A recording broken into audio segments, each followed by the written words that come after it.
Sebelum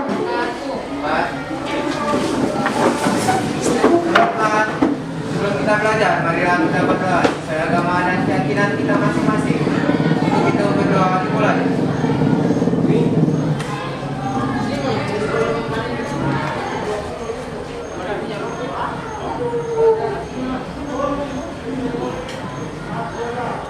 Berdoa selesai. Ya, Ibu absen dulu ya. Silakan didengarkan namanya. Absa. Hadir Bu. Aditya. Akumayu. Alda. Hadir Bu. Ana Nirwana. Hadir Bu. Andrea. Hadir Bu. Anjeli. Hadir Bu. Ayu Damiati. Hadir. Ayu Lestari. Evita. Hadir Bu. Faisal. Hadir Bu. Anissa. Hadir Bu. Hikmah. Hadir Bu. Intan. Yeni. Bismillahirrahmanirrahim. Assalamualaikum warahmatullahi wabarakatuh. Waalaikumsalam warahmatullahi wabarakatuh. Bagaimana kabarnya hari ini? Baik. Semangat? Masih semangat? Masih. Bagaimana ujiannya yang kemarin? Baik. Tuntas? Tuntas. Oke. Ibu ingin minta satu orang. Ibunya tanya kabarnya hari ini, bagaimana perasaannya, seperti apa hari ini. Satu orang aja, angkat tangan. Oke. Perasaan saya hari ini yaitu sedih karena tidak lolos pada seleksi tahap 2 Poltekkes Jogja. Ada lagi? Tidak ada, saja. Oh ya, Bapak. Ibu ingin minta satu tanggapan terhadap perasaan temannya. Ada yang memberi tanggapan? Satu orang aja. Ada? Depan balik. Gimana perasaannya kalian dengar temannya kayak gitu? Ada? Oke. Perasaan saya sedih, tapi sabar saja Oi, rezeki ndak kemana Ji. Betul. Oke, tadi Oi sudah menjelaskan bagaimana perasaannya, ya. Sebagai teman, kita harus merangkul. Ibu ingin cerita dikit ya. Kalau misalnya progresnya orang itu beda-beda ya. Kalau rezekinya orang beda-beda. Kadang kita ingin ini tapi dikasih yang lain. Itu artinya yang ini yang kita inginkan belum tentu baik untuk kita. Yang kita diberikan malah yang kita tidak suka, malah itu yang jadi kebaikan untuk kita ke depan. Benar. Ibu ingin jadi pengacara dulu. Ibu ingin jadi pengacara dari SD, SMP, SMA. Tapi dikasihnya ibu jadi berubah. Perubahannya itu ketika ibu sudah lihat ada satu guru dulu namanya Bu Ambar, guru bahasa Inggris di kelas ini, sudah pindah ke Bau-Bau. Ibu termotivasi dengan cara mengajarnya Ibu Ambar. Kemudian ibu terus ibu juga ingin ajar orang deh. Jadi pas lulus ibu daftarnya guru, bukan pengacara. Ternyata ibu lulusnya di guru, tapi pilihan keduanya pengacara. Jadi pilihan manapun, ibu tahu bagaimana perasaannya kalian ingin sekali, tapi jangan pernah putus asa. Ya, gitu. Dimanapun kalian ditempatkan nanti, kalian dapatkan nanti, syukuri karena itu adalah yang paling terbaik yang sudah diberikan tuh Tuhan. Ya, oke. Tetap semangat. Terima kasih juga untuk umpan baliknya itu dengarkan temanmu, ya. Karena rezeki tidak akan kemana. Tapi rezeki harus kita jemput. Bukan rezeki yang datang sama kita yang jemput. Bagaimana caranya? Usaha. Ya, semangat ya. Oke, masih ada yang ingat keyakinan kelas yang kita buat sebelumnya? Ada yang masih ingat keyakinan kelas? Satu, tentang apa? Disiplin tentang apa saja? Tugas. Apa lagi? Fakta. Pakainya harus apa? Itu kepala sampai ujung. Kemudian apa lagi? Saling menghargai. Ketika temannya lagi berbicara, yang lainnya mendengar. Tidak boleh menetapkan tuh. Oke, itu keyakinan kelas harus dibawa terus sampai kapanpun. Ya, kan keyakinan kelas itu kan kesepakatan, tapi termasuk keyakinan tuh. Sekarang sebelum ibu mulai pembelajaran, silahkan berdiri semua kita ice breaking. Ice breakingnya berpasangan. Coba cek pasangan ada nggak? Pasangan yang dua-dua, boleh? Oke, dua-dua. Itu Roy dengan Ren. Roy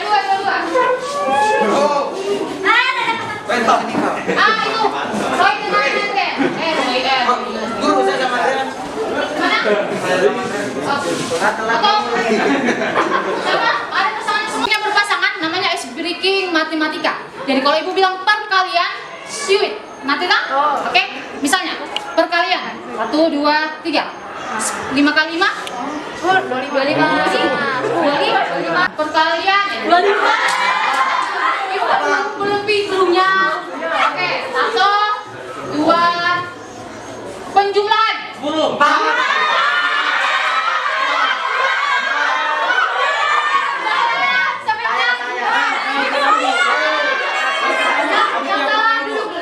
Yang kalah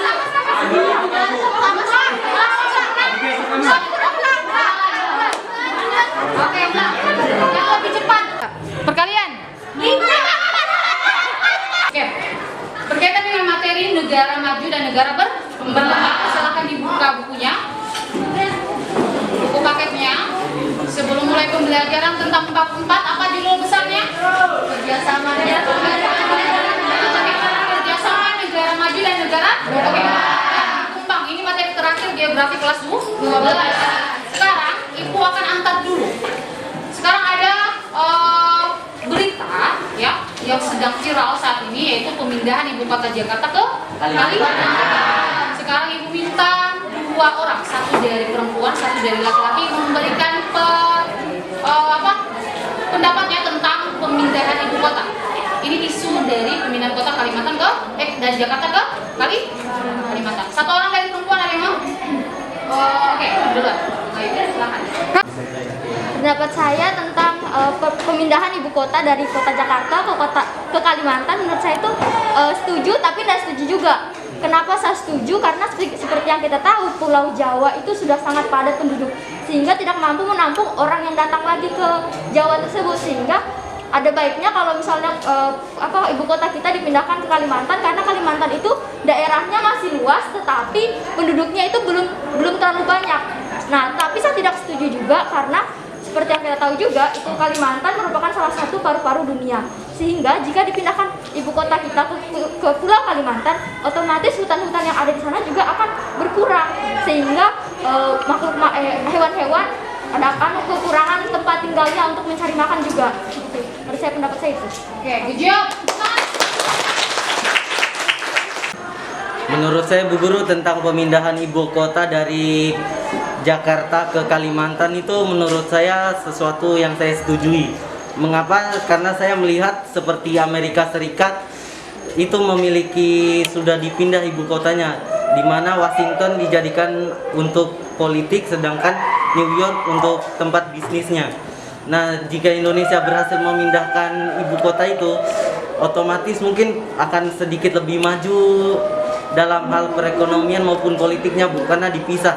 Jadi jalannya agak sedikit lebih luas gitu, Bu. Kemudian saya tidak setujunya dengan struktur bangunannya, Bu. Arsitekturnya menurut saya terlalu boros dalam pengaplikasiannya, Bu. Karena kan itu sebenarnya dia seniman, Bu, tapi yang dia pakai malah seperti bahan mentahnya, Bu. Sangat tidak efisien lahan gitu, Bu. Terima kasih. Nah, baik, dari dua pendapat tadi, namanya dari Agung Ayu dengan Andrian Triton mengenai pemindahan ibu kota, ya masih dalam tahap pembicaraan atau musyawarah dari semua menteri. Jadi ada beberapa poin positif, ada juga negatifnya tentu. Kalau pemindahan seperti ini, Ibu akan menjelaskan tentang tujuan dari pembelajaran hari ini melalui tayangan slide dari negara maju dan negara berkembang. Kalian bisa menjelaskan karakteristik dari negara maju dan negara berkembang. Yang kedua adalah dari karakteristik atau menganalisis emosi seperti tadi yang dijelaskan, atau tadi berbagi perasaan. Kalian bisa mengemukakan empati antara satu dengan yang lain. Kemudian melalui video project, ya, kalian bisa saling berinteraksi, ya. Untuk kegiatan pertama dari pembelajaran kita, silakan Ibu sudah bagi berapa kelompok, silakan langsung ke kelompoknya masing-masing.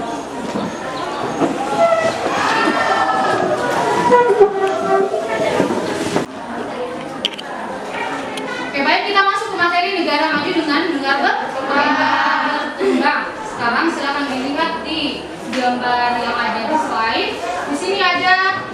negara maju dan ada berkembang. Ibu sudah bagi kelompok kalian berdasarkan project ya. Jadi sekarang kita kembali dulu tentang negara maju dan negara berkembang. Sekarang ibu minta siapa yang mau berpendapat tentang negara maju dan negara berkembang? Angkat tangan.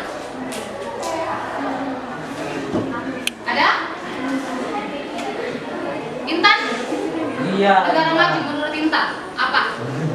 Negara maju menurut saya itu negara yang sudah maju dengan sistem ekonomi, industri, bahkan gedung-gedung tinggi. Sementara negara berkembang itu di sela-sela gedung-gedung tinggi itu masih ada rumah-rumah yang kurang layak, terus perekonomiannya kurang, pendidikannya kurang, habis itu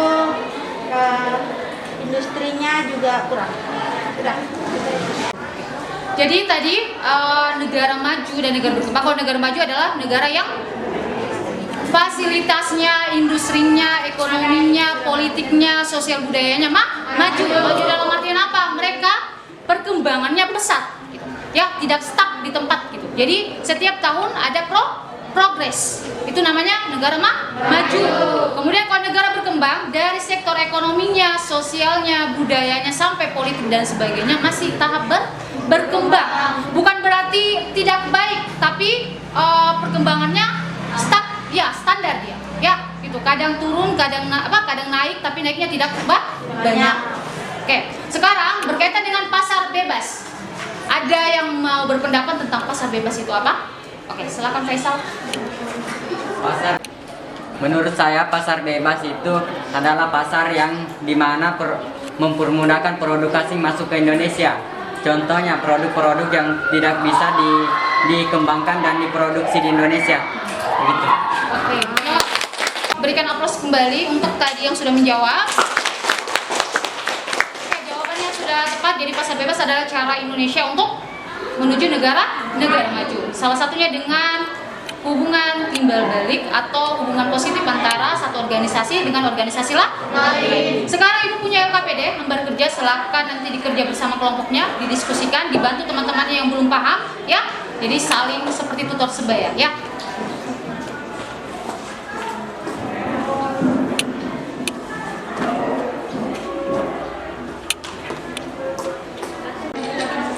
Di bidang industri.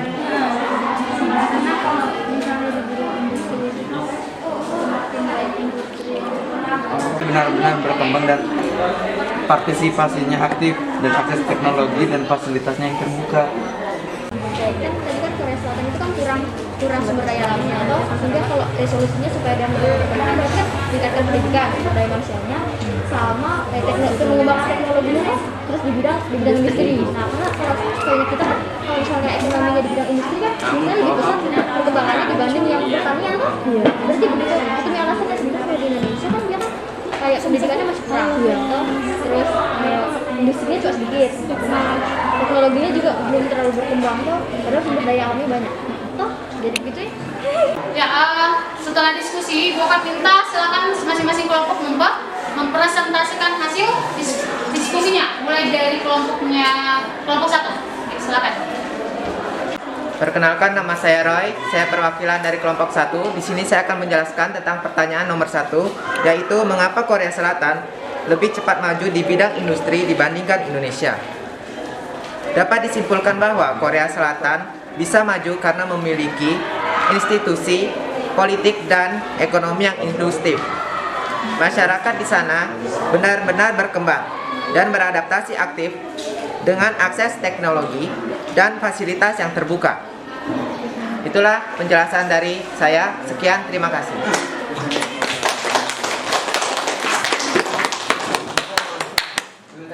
Oke, kita beri tepuk jempol untuk Roy. Oke, tepuk jempol.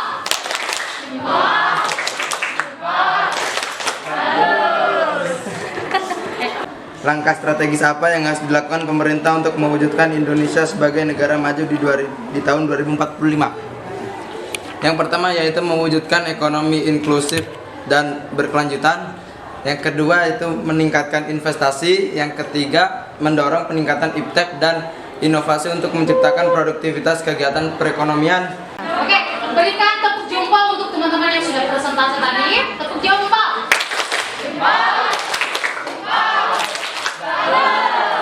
Pertanyaan-pertanyaan dari lembar kerja peserta didik tadi yang Ibu sudah berikan. Yang pertanyaan nomor 1 apa tadi? Mengapa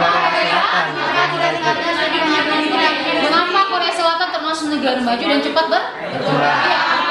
Karena yang pertama adalah mereka infrastrukturnya sangat pesat dan sangat baik. Kemudian sumber daya manusianya memadai. Benar, sumber daya alamnya tidak banyak seperti Indonesia, tapi sumber daya manusianya memadai. Apa saja kendala Indonesia menuju negara? Itu sudah Ibu jelaskan sebelumnya ya. Jadi kendalanya yang pertama, sumber daya manusianya. Kita kekurangan orang-orang yang terampil di dunia industri. Kita pintar tapi tidak terampil. Oke, pertanyaan ketiga tadi apa? Langkah setelah strategi Indonesia menuju negara maju tahun 2045. Berapa tahun dari sekarang? 23. Ya, 23 tahun ke depan Indonesia optimalnya harus menjadi negara maju. Langkah strategisnya apa? Yang pertama, harus sumber daya manusianya memadai. Kemudian infrastrukturnya maju. Kemudian lengkap. Tapi beberapa progres yang sudah kalian jelaskan, Ibu berikan apresiasi. Semua jawabannya sudah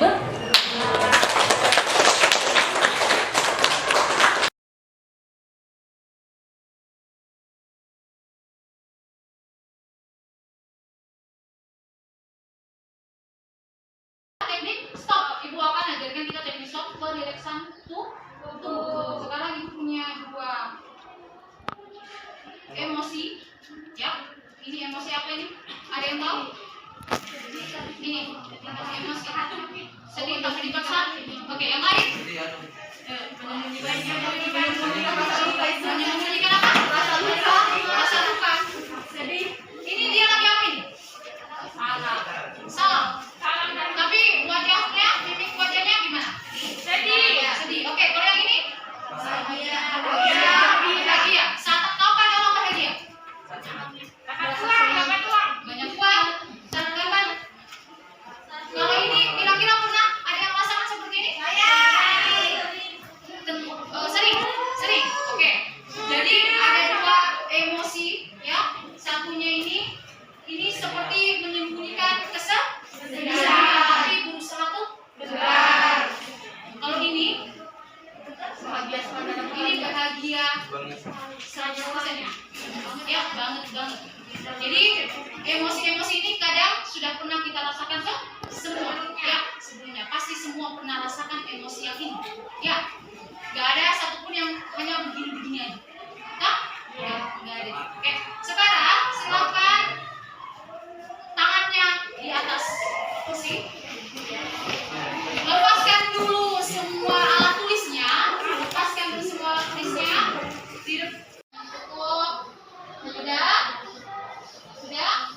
Oke. Sekarang coba kosongkan pikirannya. Tutup matanya, rasakan yang ada di pundak sebelah kanan kalau masih berat. Coba kita keluarkan semua. Rasakan apa yang ada di pikiran kalian. Ya, tutup matanya, rasakan apa yang dirasakan. Pikirkan semua hal-hal yang terjadi hari ini, terjadi beberapa hari lalu yang menyedihkan, diubah menjadi kebahagiaan.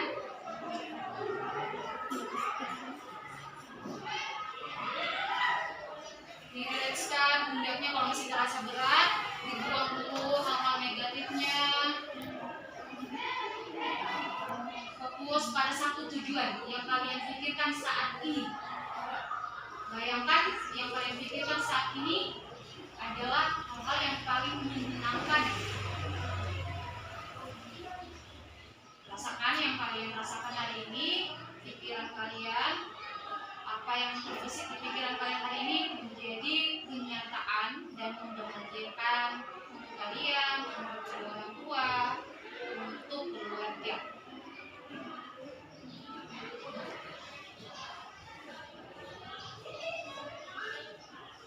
sudah, tarik napasnya, pelan-pelan, keluarkan. Tarik lagi, pelan-pelan, keluarkan. Yang ketiga kali, tarik lagi, keluarkan. Oke, selamat dibuka matanya kembali. Ya. Sekarang silakan proyeknya, karena setiap kelompok sudah punya proyek masing-masing ya. Ya. Sekarang silakan bawa ke depan, ke atas mejanya masing-masing. Silakan setiap kelompok yang proyeknya miniatur bawa di atas ini, yang juga blogspot silakan, laptopnya. Yang punya pembelajaran juga laptopnya silakan. Bismillahirrahmanirrahim. Assalamualaikum warahmatullahi wabarakatuh. Warahmatullahi wabarakatuh. Kami di sini akan mempresentasikan tugas proyek kami dalam bentuk video, di mana di video ini kami menampilkan sedikit drama kecil di awal videonya dan masuk ke video pembahasan. Untuk itu, mari kita saksikan bersama video kami. Maju.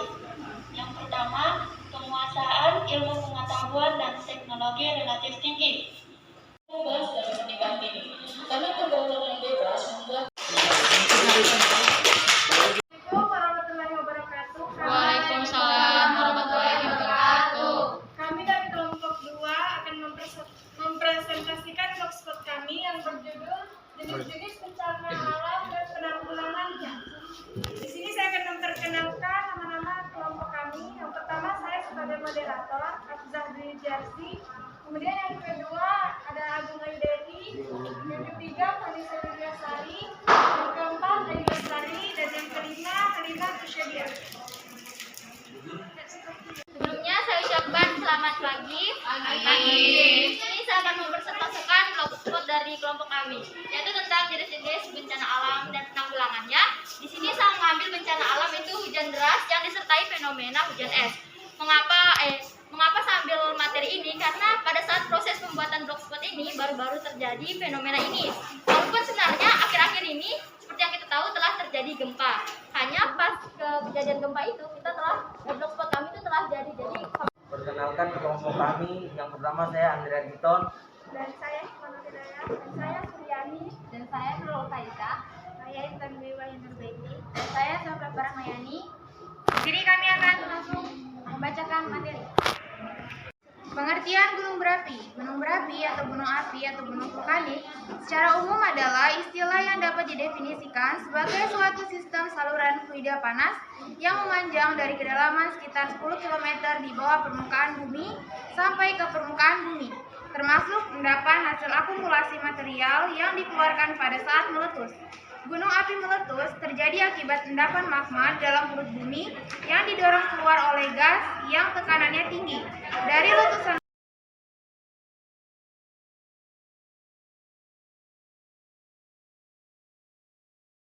Assalamualaikum warahmatullahi wabarakatuh. Waalaikumsalam warahmatullahi wabarakatuh.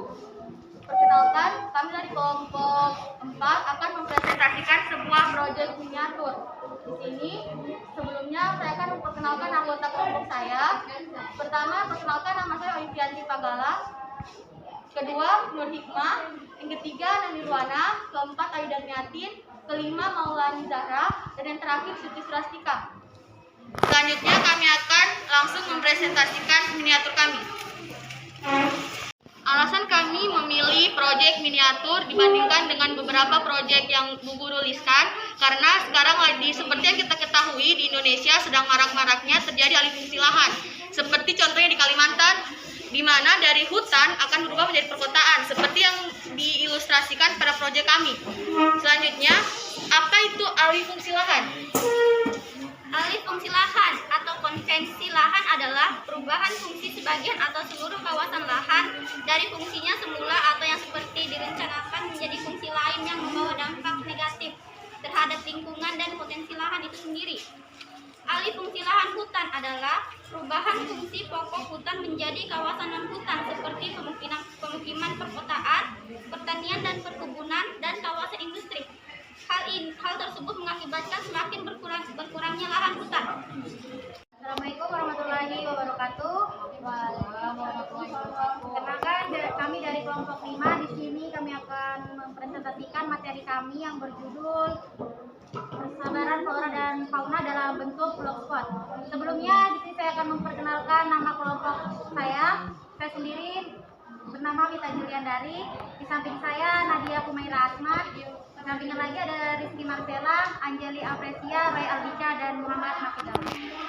Yaitu ada faktor iklim, faktor edafik atau tanah, faktor biografi atau relief bumi, dan faktor makhluk hidup atau biotik. Langsung, tadi sudah dipresentasikan semua hasil proyeknya. Ada yang buat miniatur 2 kelompok, ada yang buat blogspot, satunya video. Oke, video pembelajaran. Ibu ingin mengapresiasi hasil kerja kalian, mulai dari tadi miniatur, kemudian ada tulisannya juga. Ibu sudah periksa sebenarnya sebelum kalian presentasikan ini ya. Ibu sudah periksa tutur katanya, bahasanya menurut EYD-nya sudah baik ya. Kemudian sudah disediakan dengan gambar-gambar, itu sudah bagus. Kemudian video pembelajaran, ibu apresiasi juga cara menjelaskannya sudah baik ya. Tidak pakai naskah, itu salah satu poin positifnya. Kemudian yang proyek tadi, ibu sambil jalan. Yang proyek ini, proyek tentang apa tadi nih? Gunung Merapi. Berhasil tadi teman-teman? Ya, berhasil. Ini salah satu proyek juga yang menjelaskan tentang fenomena dari Gunung Merapi. Ya, tadi pakai bahan-bahan yang bisa membuat reaksi seperti lava. Ya, kalau yang kelompok yang alih fungsi lahan tadi sudah dijelaskan. Tadi ada berapa kelompoknya? Anggotanya ada berapa? Ada 6. Oke, ada 6. Alih fungsi lahan itu menjelaskan tentang seharusnya lahan itu dibentuk. Mengapresiasi. Sekarang kita tepuk jempol untuk semuanya. Oke, tepuk jempol. Jempol. Bagus. Ya. Nilai hari ini 99,9.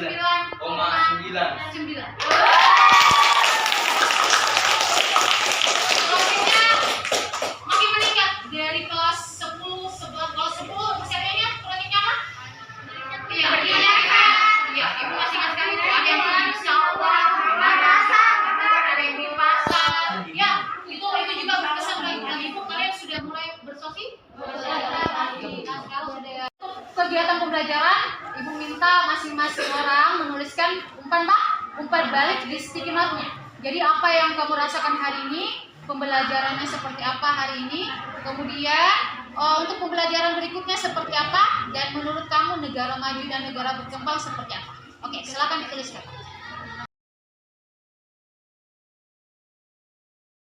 Terima kasih untuk semua kelompok yang sudah bekerja keras selama 1 bulan terakhir mengerjakan proyeknya. Kalian luar biasa. Teman-teman, ini untuk ke depan tujuan pembelajaran berikutnya adalah silakan komentar di beberapa akun yang teman-temannya buat ya. Bisa dicatat, silakan di komentar, yang di YouTube juga komentari. Kalau yang buat miniatur silakan nanti tulis saja di sticky note, dikumpulkan ke kelompok yang membuat miniatur ya. Terakhir silakan kita tutup dengan ucapan alhamdulillah. Silakan berdoa sebelum kita mengakhiri pembelajaran. Ya. Teman-teman, sebelum kita mengakhiri pelajaran hari ini, marilah kita berdoa sesuai agama dan keyakinan kita masing-masing. Untuk itu berdoa dimulai. Tadi dengan ucapan alhamdulillah,